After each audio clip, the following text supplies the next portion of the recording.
मध्य प्रदेश के जबलपुर के एक छोटे से डस्टी हर्टलैंड त्रिपुरी में मार्च 1939 में कांग्रेस का 52वां सेशन हो रहा था। इनिशियली ये एक रूटीन सेशन लग रहा था, जैसा कि हर साल ही होता था, पर जल्दी ही ये सेशन इंडिया के फ्रीडम स्ट्रगल का सबसे ड्रामेटिक कॉन्फ्रंटेशन और 20वीं सदी की बिगेस्ट इलेक्टोरल फाइट बन गई। ये कोई ऑर्डिनरी मीटिंग नहीं थी, चाहे इसे आज हम क्लैश ऑफ टाइटन्स कहें या बैटलफील्ड ऑफ आइडियोलॉजीज, वर्ड्स चाहे जो भी यूज कर लें, लेकिन सच ये है कि 1939 में त्रिपुरी के स्टेज पर भारत के फ्रीडम स्ट्रगल की कहानी क्या होगी, वो कहानी की फाउंडेशन बनने जा रही थी। लेट 1930 का दशक इंडियन पॉलिटिक्स में कंप्लीट पॉलिटिकल इंस्टेबिलिटी का दशक था। सेकेंड वर्ल्ड वॉर ने जहां यूरोप में ब्रिटिश एम्पायर का ध्यान उसकी कॉलोनी से हटाकर उसकी अपनी सीमाओं पर ले आया था, और सबका डायरेक्ट इम्पैक्ट हो रहा था भारत में, चाहे वो रेवोल्यूशनरीज हो या इंडियन पॉलिटिशियंस। सभी सेकेंड वर्ल्ड वॉर को अपने अपने तरीके से देख रहे थे। गांधी का मानना साफ था कि ब्रिटेन का बुरा वक्त भारत के लिए एक मौका नहीं होना चाहिए, लेकिन दूसरी तरफ कांग्रेस के रैडिकल नेशनलिस्ट लीडर्स और रेवोल्यूशनरी आइडियोलॉजी के सपोर्टर्स ये मानते थे कि ये ऐसा समय था जो इतिहास में शायद उन्हें अब दोबारा नहीं मिलेगा, और उन्हें इसका पूरा यूज करना चाहिए भारत की आजादी के लिए। कांग्रेस में हर साल एक प्रेसिडेंट चुना जाता था, लेकिन 1921 के नॉन कोऑपरेशन मूवमेंट के बाद गांधी का एक डोमिनेंस कांग्रेस के ऊपर था, और प्रेसिडेंट भले ही इलेक्शन या सिलेक्शन से चुना जाता था, लेकिन चुना वो जाता था गांधी के अप्रूवल से, उसके बिना नहीं। साल 1938 में भी यही हुआ था। गांधी ने खुद सुभाष बोस को कांग्रेस का नया प्रेसिडेंट अनाउंस कर दिया था। सुभाष बोस एक साल तक कांग्रेस के प्रेसिडेंट रहे। इस दौरान थोड़े बहुत एग्रीमेंट या डिसएग्रीमेंट जरूर हुई, लेकिन उन्होंने अपना टर्म पूरा किया। असली प्रॉब्लम उस एक साल के बाद शुरू हुई, जब कांग्रेस, उसकी वर्किंग कमेटी और खुद गांधी भी नहीं चाहते थे कि सुभाष बोस दोबारा कांग्रेस प्रेसिडेंट बने। लेकिन कांग्रेस के भीतर ही ऐसे कई ग्रुप थे जो चाहते थे कि बोस ही री इलेक्ट हो, और अगर गांधी की कंसेंट नहीं भी मिलती है तो भी बोस चुनाव लड़े, और हुआ भी यही। गांधी और वर्किंग कमेटी बिल्कुल भी उनके प्रेसिडेंट बनने के फेवर में नहीं थे, लेकिन उससे पहले कि वो किसी और कैंडिडेट का नाम अनाउंस करते, बोस ने अनाउंस कर दिया कि वो इलेक्शन लड़ेंगे।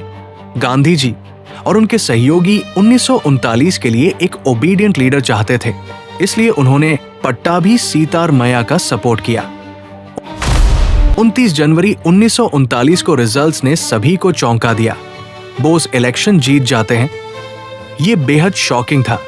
आखिर एक लीडर जो सिर्फ एक साल पहले कांग्रेस प्रेसिडेंट बना हो, वो भी गांधी के अप्रूवल के साथ ही, वो सिर्फ एक साल की प्रेसिडेंटशिप में एक ओपन इलेक्शन में गांधी और वर्किंग कमेटी के सपोर्टेड कैंडिडेट को कांग्रेस के भीतर ही ओपन इलेक्शन में हरा देते हैं। ये डिफीट इतनी शॉकिंग थी कि किसी को भी यकीन नहीं हुआ, और ये भी समझना मुश्किल था कि अब कांग्रेस एक चैलेंजिंग पावर डायनामिक्स के साथ चलेगी कैसे। एक नया प्रेसिडेंट जो सबकी मंजूरी से नहीं बल्कि उन लोगों को चुनाव हराकर बना हो जो कि कांग्रेस वर्किंग कमेटी में थे और जिनके साथ ही काम करना था। लेकिन सबसे ज्यादा शॉकिंग था महात्मा गांधी का रिस्पॉन्स। गांधी का स्टेटमेंट था जिसमें अपनी हार के बाद वो इसे ग्रेसफुली एक्सेप्ट करने के बजाय कांग्रेस को एक करप्ट ऑर्गेनाइजेशन तक कह देते हैं, जिसके रजिस्टर उनके हिसाब से फर्जी है। वो प्रेस मीटिंग में कहते हैं, मुझे एक्सेप्ट करना होगा कि शुरू से ही मैं उनके रीइलेक्शन के खिलाफ था। मैं उनके तथ्यों तर्कों से सहमत नहीं हूं। मुझे लगता है कि उनके सहयोगियों के बारे में उनके संदर्भ अनुचित और अयोग्य थे। फिर भी मुझे उनकी जीत की खुशी है, और क्योंकि मौलाना साहब के नाम वापस लेने पर पट्टाभी को कैंडिडेट के रूप में अपना नाम वापस न लेने के लिए प्रेरित करने में मेरी महत्वपूर्ण भूमिका थी, इसलिए ये हार उनसे ज्यादा मेरी है। बहुमत और अल्पमत में एक बात समान है, वो है कांग्रेस संगठन की आंतरिक शुद्धता पर जोर। हरिजन में मेरे लेखों से पता चलता है कि कांग्रेस तेजी से एक भ्रष्ट संगठन बनती जा रही है, इस मायने में कि इसके रजिस्टरों में बहुत बड़ी संख्या में फर्जी सदस्य हैं। मैं कई महीनों से इन रजिस्टरों में सुधार का सुझाव दे रहा हूं। मुझे इसमें कोई संदेह नहीं है कि इन फर्जी मतदाताओं के बल पर चुने गए प्रतिनिधि जांच के बाद पद से हटा दिए जाएंगे। आखिरकार सुभाष बाबू अपने देश के दुश्मन नहीं हैं। उन्होंने इसके लिए कष्ट सहे हैं। उनकी राय में उनकी नीति और कार्यक्रम सबसे प्रगतिशील और साहसिक है।